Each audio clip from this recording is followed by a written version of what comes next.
menahan diri dari segala sesuatu seperti kemarahan, keputusasaan, kemudian itu keluh kesah dalam menghadapi cobaan dan serta tetap taat kepada Allah dalam segala keadaan.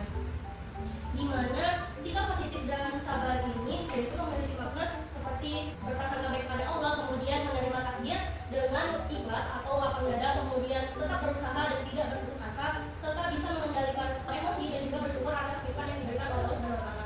Kemudian itu ada macam-macam dari ujian, yaitu terdapat dalam surah Al-Baqarah ayat 155 sampai 157. Boleh keluarkan Al-Quran? Kita akan baca sama-sama. Ya, Ustaz. Surah Al-Baqarah ayat 155 sampai 157. Oke, kita baca bersama-sama ya. Dimulai dari ta'aruf.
Harga panen dari bawah tersebut menjadi murah dan sebagainya.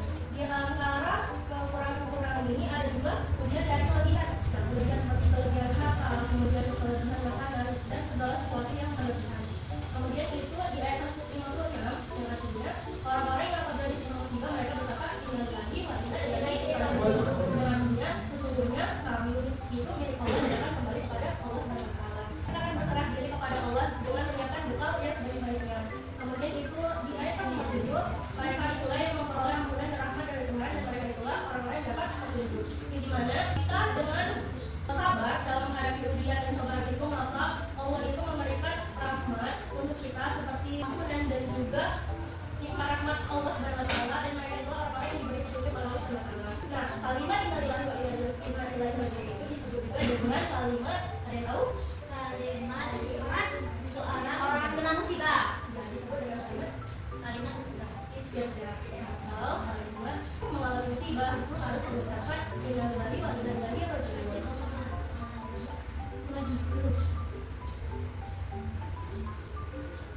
Jadi ayat ini mengajarkan bahwa menghadapi ujian hidup yaitu kita harus dengan sabar dan juga selalu bersikap positif kepada Allah. Kita tidak boleh bersuudzon kepada Allah, tetapi kita harus bersuudzon kepada Allah Subhanahu wa Ta'ala agar Allah selalu melimpahkan kepada kita. Apakah di sini ada yang hafal surah Al-Baqarah ayat 155 sampai 157? Baca bisa. Jadi sebelum Ustazah memasuki kegiatan selanjutnya yaitu permainan, maka Ustazah akan minta adalah untuk berkumpul di depan untuk kita membagikan kelompok. Oke. Nah, di sini Ustazah memiliki cara membagikan kelompok dengan bernyanyi, dengan cara bermusik, dengan lagu kalau kau suka hati tepuk tangan. Ketika Ustazah bilang saya teman 5, maka akan berkumpul kepada 5 orang. Dan jika Ustazah bilang saya teman 2, maka akan berkumpul pada teman 2. Boleh. 1, 2, 3. Kalau kau suka hati,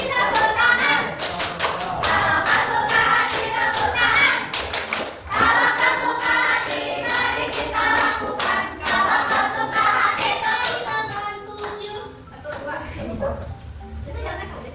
sih.